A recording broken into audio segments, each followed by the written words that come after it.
Look at a city built 200 years ago and you see a love letter to human artistry.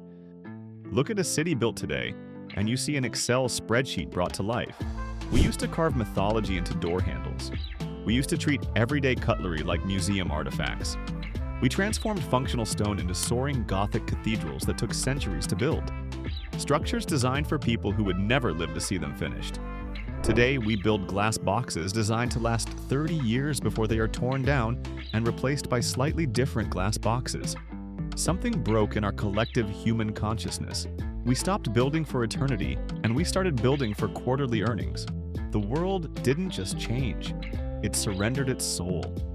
Why did we let beauty die? To understand what we lost, look at the mundane. In the 18th century, a pocket watch wasn't just a tool to tell time.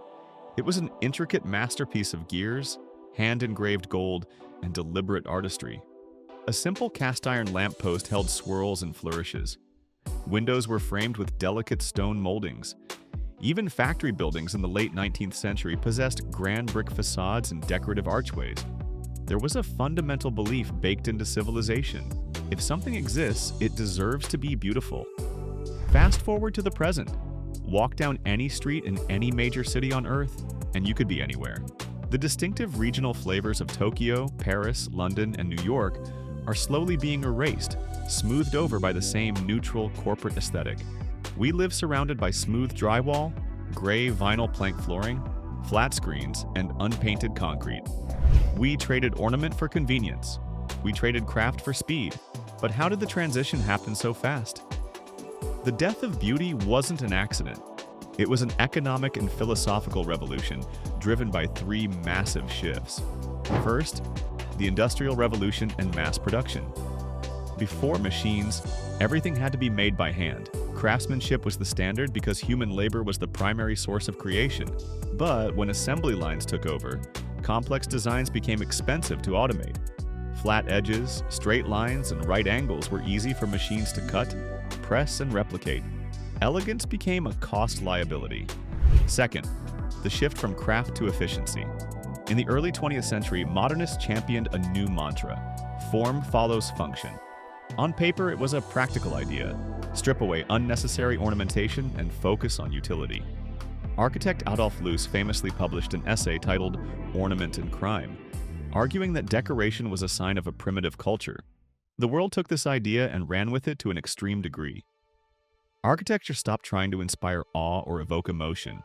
Its sole job was to hold people and cut costs. Concrete, steel, and glass became king. They were cheap, fast, and sterile. Third, the financialization of space. Buildings were no longer built to stand as monuments for generations. They became financial assets. When a structure is treated purely as a real estate investment designed to yield maximum ROI, beauty is an unnecessary line item on a budget sheet. A square box maximizes floor area. Ornate stone gargoyles do not. The problem with surrounding ourselves with flat, gray, disposable environments is that environment shapes the human psyche. We build our spaces, and then our spaces build us. When our world becomes visually hollow, our daily experience loses a quiet layer of joy, wonder, and reverence. Minimalism promised us clarity, but it delivered monotony. In our relentless pursuit of efficiency, we forgot that beauty isn't a luxury. It's a fundamental human necessity. Which side of this debate do you fall on? Do you appreciate the clean functionality of modern design, or do you long for the intricate artistry of the past? Drop your thoughts in the comments below. I read every single one. If you enjoyed this deep dive, hit the like button, subscribe to the channel, and turn on notifications.